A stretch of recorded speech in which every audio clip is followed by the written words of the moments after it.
Every club. Every day. The Global Sports Podcast Network. My computer now giving me the silent routine as I start that advert, as it always does, and I should be ready for it, but I am going on a wing and a prayer, hoping that you heard that little intro sting, which is starting today's episode from us at Daily Newcastle, our preview for the Carabao Cup final. I'm your host, Iain Mackay. I'm joined by my two black and white buddies, Nicola Pringle. Can you feel that tingle? How you doing, Nicola? Yeah, I'm good. How are you? I'm all right. Good.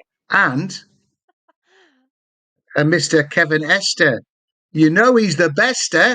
Oh, yes, Iain. You know what? I love that. You're disappointing yourself, but I love it. I am excellent, but I'm also ridiculously nervous. I can't believe we're already at the final podcast? preview pod. Well, I think we're all a little bit looking at it nervously since we've realised we're playing Liverpool a few weeks ago. But I will be very interested to get your take on how you feel this week is going. I think unusually we've had a pretty good week, and Liverpool have had a pretty rotten week. So I'm wondering if that's helping to even things up emotionally, and whether we are wrong to feel nervous, because I think there might be things that might be making Liverpool feel a little bit nervous this week. I spoke to the Liverpool fans last night on the crossover pod, which I'm sure everybody listened to this morning. Yeah, they're not super confident in the slightest. I think the carpet has been pulled from underneath their feet by them getting knocked out of the Champions League, missing all of the penalties. Winning Won't at help. home to PSG isn't for everybody. It's not. I literally No. was just about to say that. It's true, isn't it? It's true. I mean, I know we only managed to draw when we played across there, but yeah, over two legs, I think we won 5-2, didn't we? Is that right? Yep. Mm-hmm. Yep. Yeah, of course. And that was a PSG that had Mbappe up front, who I think people would still be arguing is the best player in the world at the moment. No, But anyway, look, I'm sure it's not directly comparable, but certainly watching that game, I felt for them because I thought they played much better in the second game. Having won the first game by not playing very well, they played much better in the second game, and of course got knocked out on penalties, which meant they played extra time. They did look absolutely shattered as extra time was finishing, and then the sight of Jamie Carragher having a nervous breakdown during the penalties, Mo Salah leaving the field in tears as his Champions League dream was crushed. That's all got to have some sort of emotional effect. Do you think it'll have any sort of emotional effect, Nicola? It's either going to go one or two ways. They are going to either still be sort of on a come down, if you like, from the PSG game, because you're right, they looked incredibly tired. My husband said that they looked tired and he was a little bit worried going into Sunday's game, which is what we want to hear from a Liverpool fan. So it's either going to go that way and they're still going to be sort of tired and sort of struggling a little bit, or it's going to go the complete opposite way and they are going to come out raring to go because they feel like they have a point to prove, because obviously it's a final that they're in. However, few injuries, few key players that went off with an injury. I don't know if there's been an update. Obviously, I don't keep myself up to date with Liverpool players, but so we shall see what Liverpool side decide to turn up. But it's bound to have an emotional effect. They're probably all, obviously, Champions League's a massive one. They were favourites to sort of win at one point. So, yeah, it's bound to have an emotional effect on them. Kev, I think Nicholas touched on something which will also unnerve them a little bit, which is the best player, best passer, English passer of the ball of the Premier League is crocked and out. Mr. Trent Alexander-Arnold is missing. Now I'm thinking Konate looked really ropey when he got taken off as well. He could barely walk off the pitch. I'd love for him to be missing as well, because I think then the inside I've got from the boys last night is that Conor Bradley's injured and Joe Gomez is injured, so they don't have anyone to play at right back. It's probably going to be Endo if Kwanzaa has to come in and cover Stick for 'em in. Canate at centre half. Suddenly, Liverpool look in complete disarray in defence. And when Van Dijk's already going to have a sleepless night knowing he's facing Isak again, surely that's why we've got to be really, really up now for this game. What do you think, Kev? 100%. I mean, when we watched Bruno's interview after the West Ham game, I think they're all up for it. He called it a World Cup final, didn't he? So we all know how much it means, and we're well up for it. But you're right, Iain. I mean, the whole way the PSG game unfolded, emotionally, mentally, physically, and then the injuries on top of that with Trent, potentially Canate, and like you've just said there with Gomez already being injured. It's just, that's got to be a boost to the players. They've got to hear things like that and watch things like that and think, oh, this is our year. And I've been saying it's our year. I think when we did predictions at the start, I predicted us to get to the final of the League Cup. I've got I them written wasn't, down somewhere. I need to have yeah, a look. I wasn't brave enough to say we'd win it. I think somebody did, but it's a case of, I genuinely think we're winning it. I think our name's on the trophy. I think it's been on the trophy since the start of the season. You look at the teams we've beat on this run, right? Nottingham Forest, where are they now? Third, fourth? Chelsea, fourth or fifth? Fifth. Yeah. Arsenal, second. And now Liverpool are first. So we're working our way up. We are beating the best of the best in the league. I think if we win it, it's one of the most impressive runs in a League Cup ever, because we have literally beat the top 5/top 4 in the League Cup round after round. So I genuinely think our name's on it. I think we are going to win it. It feels weird saying that, and I still see it now, being a little bit nervous. Like, am I really saying we're going to win a cup? Like, what? But yeah, I've just got a feeling, and it's just, I've been saying it for too long. I think we're winning it, no matter what happens. Trent could be fit, Canate could be fit. We could have Hall, Gordon, Isak, and whoever you want. I genuinely think we're winning it, no matter what. I can't see us not winning it, Iain. Well, I'm always encouraged by the fact that Chelsea were hot favourites last year when they played Liverpool's boys team, and yet that young lads, Bobby Clark included, I believe, they won the League Cup against Chelsea, and nobody gave them a prayer at the start. Yeah. So it's a final, isn't it? It's a one-off game. It's always tight and tense. First goal, I think, will be crucial, and I think we've got one or two players who are adept at creating something out of nothing, or taking a quarter chance of putting us in the lead. And we tend to be doing it reasonably early these days as well.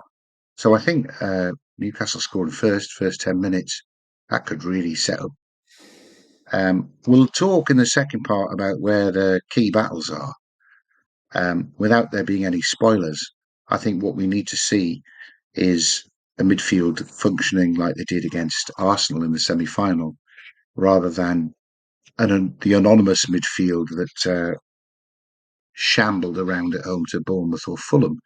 I was encouraged at the match in West Ham that Bruno played such a big role. I still thought Tonali was my man of the match, actually, but Bruno got it, probably because he scored the goal. But it was a much better performance from him than we've seen in the last month. We definitely need that. Given that, I think I might be alongside you, Kev. Let's get on. Let's get it on. I'm going to play, because we tend to talk just about Liverpool at this time, and that's not right. I'm going to play their Bioniq advert early, so we can talk about key battles and team lineups for a little bit longer. Your body is unique, and Global Sports Podcast Network has partnered with Bioniq, the world's most personalised supplements. Bioniq provide 100% tailor-made supplements designed to deliver precisely what your body needs at exactly the right levels to optimise your health. No guessing.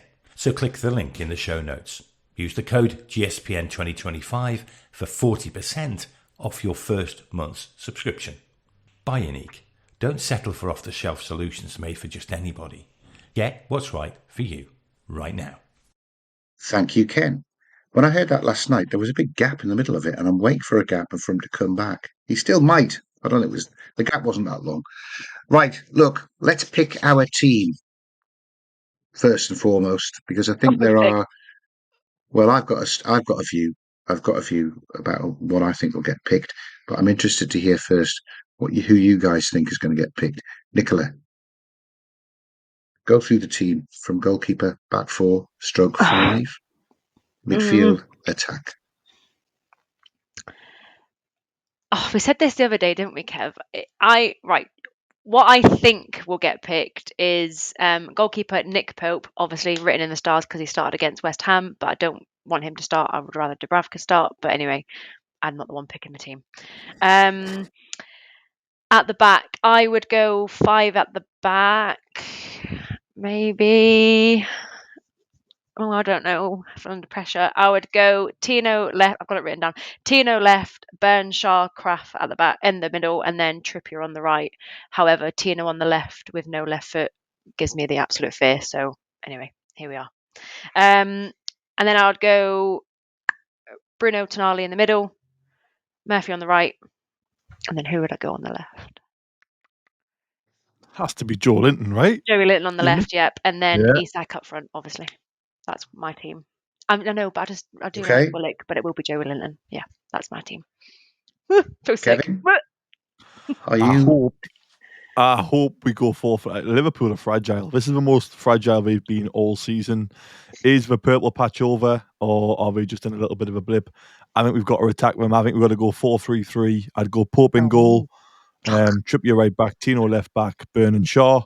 And then it's the midfield 3, the Joe Linton, Tonali, Bruno. Personally, Brunaliton. Love it. I would go Willock left wing. I just feel like he's got a running power to really carry the ball well for us, especially on such a big pitch and a big occasion. I'd give Willock the opportunity ahead of Barnes, but maybe have Barnes to come off the bench. So yeah, Willock left wing. I'd have Murphy right wing with Isak through middle. And I think we've got to attack them. And I don't know why. I don't know if it's a premonition. I don't know if I've had a dream. I don't know if I've had a drink. I might have had a drink with what I'm about to say. I think we're going to start so fast, we're going to blow them away. And I genuinely believe we're going to be about 3-0 up after 40 minutes. Whoa. That's the dream I want, Kev. What have you been drinking, did you say? Second half, we'll go to Nicola's team. We'll go 5-5-0 and we'll just, that's it, game one. We'll be partying at half time, I'm telling you. We're partying at half time. Well, my view was that I've got butterflies in my stomach. I'm so excited. Probably exactly what Kev said. I'd a much faster way of what Kev said was that Eddie said he would pick his strongest team to play against West Ham, and I think that is the 11 that he'll pick to start against Liverpool. No, and with you, Kev, Willock. I think Willock might come in on the left for Barnes, save him on the bench. Because of that running power and because of his connection with both Isak and Joe Linton. Yeah. So I'm probably right there with you, but I wouldn't. On Sunday, whenever it was. He did. Monday. Barnes did really well. Barnes had the 2 shots on target in the first half. Yeah. And he created the assist for Bruno. So, Eddie was quite fulsome in his praise after the West Ham game, which is why I think he'll pick Barnes. But I would prefer to see Willock there, because I think there have been 1 or 2 signs that Joe Willock has found his running power, which we hadn't seen for quite some time in recent games. Body again, yeah. He does, yeah. He's going to be up for Wembley. He's got a point to prove. But I do think I agree entirely with Kev that Liverpool, particularly if they're short at the back and if they're a little bit tired, sitting back and letting them come onto us with a 5-man defence. I know it's not all that. It wasn't all that against Arsenal, but we did sit back and let them come onto us largely and hit them on the counter-attack. I think that plays into Liverpool's hands. If they are tired, they must be. We need to be all over them. We need to be all over them so that they're really tired after an hour, because that's when it'll start to show. I think it's a real bonus if Trent's not playing and if Konate's not playing. They've got a completely makeshift back four. We need to be all over that. We do. So I agree entirely, Kev. We go after them. We go man to man with them. We make it every individual in that team's personal responsibility to win their duels against the man that they're marking. And I think we can get to see some one of the traditional intensity is our identity performances. And that's when we go 5 up against Tottenham in 20 minutes. It's when we go I mean, it'll be 2 up 5 to against 3. Man United. 2 up against Man United in the first 20 minutes. What was it? 3 up against Leicester in 10 minutes last season. Yeah, it When was. we're on it, we Yep. are super on it, and that's what we need to do. As That is well, what we need to do. with Liverpool recently, though, they drew with Everton 2-2, so they conceded 2 there. They drew with Villa 2-2, conceded 2-2, 2. We did beat Wolves 2-1 and Southampton 3-1, but I mean, we conceded to Wolves and Southampton, who were both down there. They obviously beat PSG 1-0, but I mean, they were battered on the night, and then obviously they went out of the Champions League the other night. So this is the most fragile Liverpool have looked, and I genuinely think we're starting. We're very inconsistent, aren't we? But that West Ham performance was a lot of grit, a lot of fight, a lot of we're still in the race for the Champions League type thing. And I just honestly think with the way we'll be up for it in the League Cup, Liverpool on the hangover, like I say, they've been conceding more goals recently than they've looked like for a long time. I just think it's written in the stars. I genuinely believe somebody will be sat here on a Sunday, well, not where I am because I'll be in a car driving back up, but somebody will be sat on this podcast ready to go out on Monday saying, we've done it, we've won it. And I'll be leaving a voice note on WhatsApp for somebody to download and play because Yeah. unbelievable. Genuinely. Liverpool look fragile. We're gonna do it.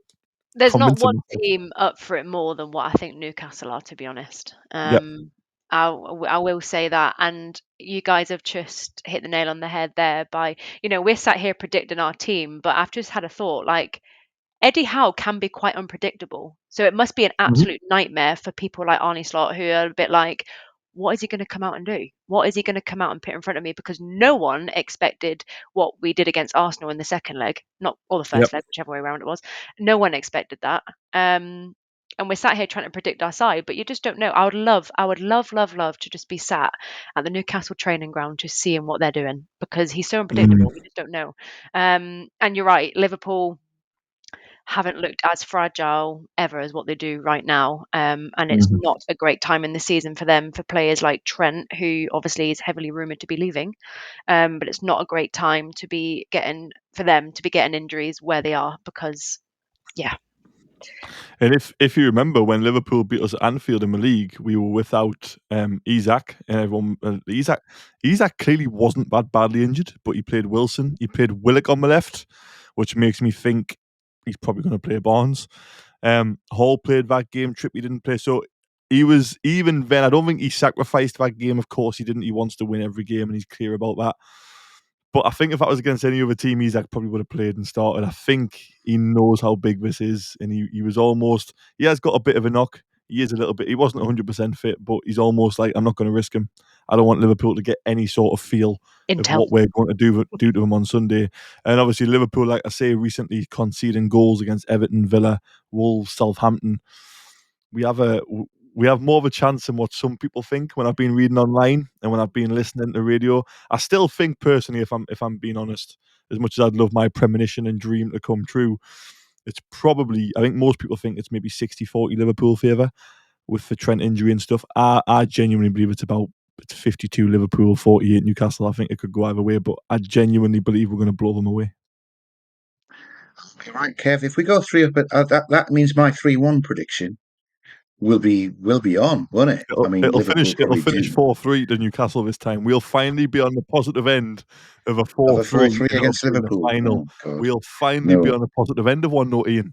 We won't be losing one this time. We'll be winning one, but we were 3-0 up.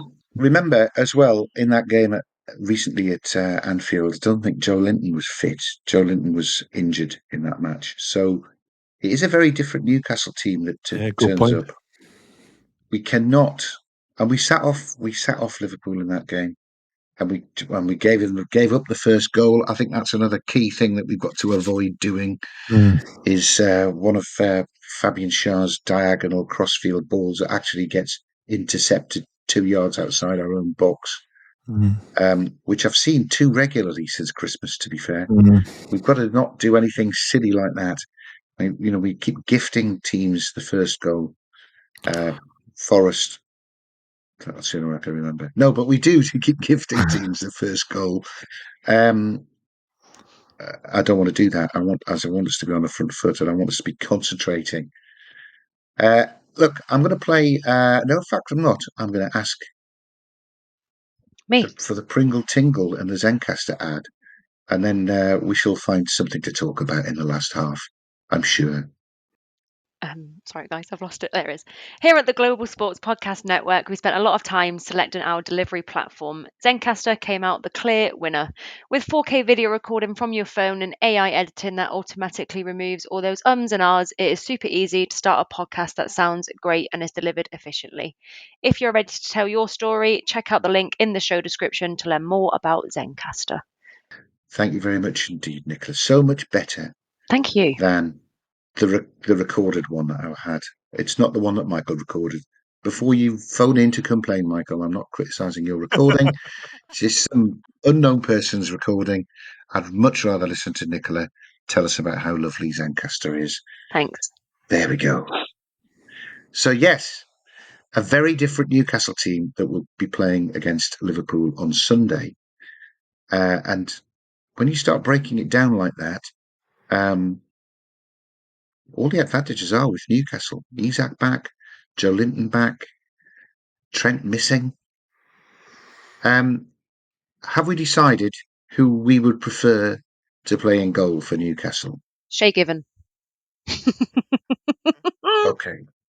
He probably still could do a job at 50 or whatever he is. Yeah. But do we go? I mean, I would pick Dubravka. Same. You would pick Dubravka. But I think it's going to be Pope, isn't it? I would pick Pope. Go on, he Nicola. said that he picked the strongest lineup, or what he thought to be his strongest lineup, for the West Ham game. Obviously included Nick Pope, but I've said it time and time again. I just don't want to keep repeating myself because I know there's people that disagree and there's people that agree. I just feel like Dubs. I don't know. I just feel like he deserves it. Well, I know it's not all about that, but yeah. We need to remember that Dubravka at times, not this season, because he's looked a lot better this season and towards the back end of last season. But there has been times in the last 2 or 3 seasons where Dubravka has looked like he's got crisp packets for hands. It's just went through them or under them. Now, that hasn't been the case recently. I agree, recently he's looked very good. However, for a one-off big game, as much as bad as Pope is with his feet, and as much as he panics, and as much as he honestly strikes fear into me when the ball goes back to him, I'm not making a massive case for him, but I think you've got to go with Pope. He's played big games in the past, and obviously he's played for England and all that type of stuff. But yeah, I think Pope has to be the answer. He's in poor form as well.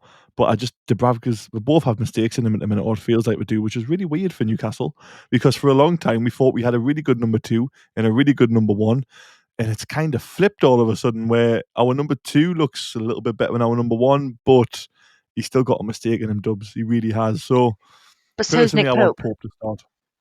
You're right, So's we Nick have, Pope. but I just think over a longer period of time when they've been in the team, I know Dubravka's had less time in the team recently, but if you look at Dubravka's probably games on average and Pope's games on average, I would probably argue that Pope has been more consistent during his time at Newcastle overall. Do you not think though that Pope has, what's the right phrase?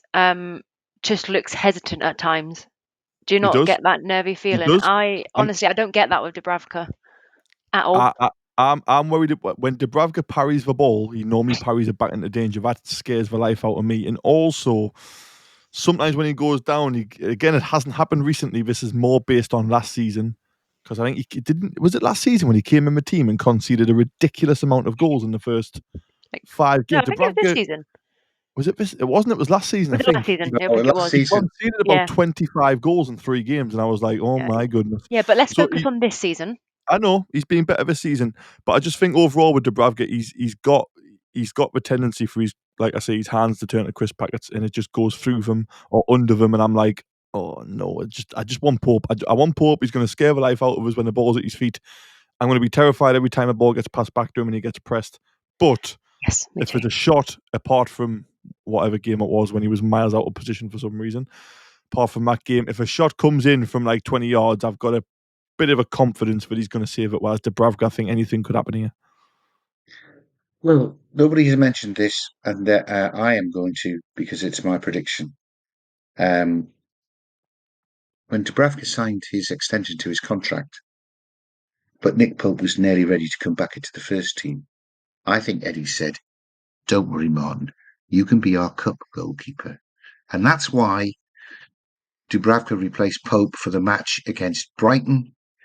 That's why Pope then replaced Dubravka for the match against West Ham, and I think that'll be why Dubravka will replace Pope on Sunday in the cup game against Liverpool. Oh, I don't That's just know. a theory. Do we That's think a this theory. is Eddie's little game of unpredictability? Like, I'm going to start Dubravka some games, I'm going to start Pope I some think games. Who am I going to start? long term with the Champions League running, you don't really want Pope being dropped for the final. That is just going to shatter any bit of confidence which is left, isn't it? It's When he comes, not if he says, look, Nick, Martin's been in goal for the last 3 rounds. but Who is the You will be team? playing the last 10 Premier League matches, but it's only fair that Martin takes his place in this cup team that he's been there it's since the brave Bronzy move. game. Was it Since the Chelsea Wimbledon in game. was it Chelsea in the Carabao Cup final, the FA Cup final, where they tried to take their goalkeeper off for the penalties and then bring a goalkeeper Kepa, on? and Yeah, he it was, isn't it? refused. Yeah. Talk about let's hope it's not one of them situations. That'd be embarrassing. I'd rather have Pope for penalties. Pope saved Agreed. 2 I would. Yeah, a couple of I seasons would. ago. Yeah, I'd rather yeah, have that Pope is for true. penalties if it does that go is to true. penalties. So definitely have him on the bench if Martin does start. I do want to ask you both a question if that's allowed, though. You're about to steal my Yeah, go on question. then. You're about to steal my question, aren't you? Well, we both saw it at the same time. Go on, Nick, you ask it. No, you ask it. I've spoken enough. Oh my God, women.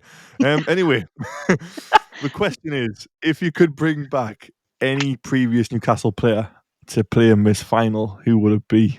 I'm going to go to Iain. Well, I'm not going to pick anyone to replace Dubravka or Pope I am. because I think that's your choices. Who would it be? Who would it be? Somebody who I think we're all right in midfield. We could probably do with somebody bombing down the right hand side. Go on, Iain. Let's have. Is that not where Ben Arthur used to play? Oh, imagine if you had Oh, Ben I Arthur. love him. He would tear Robertson apart. There you go.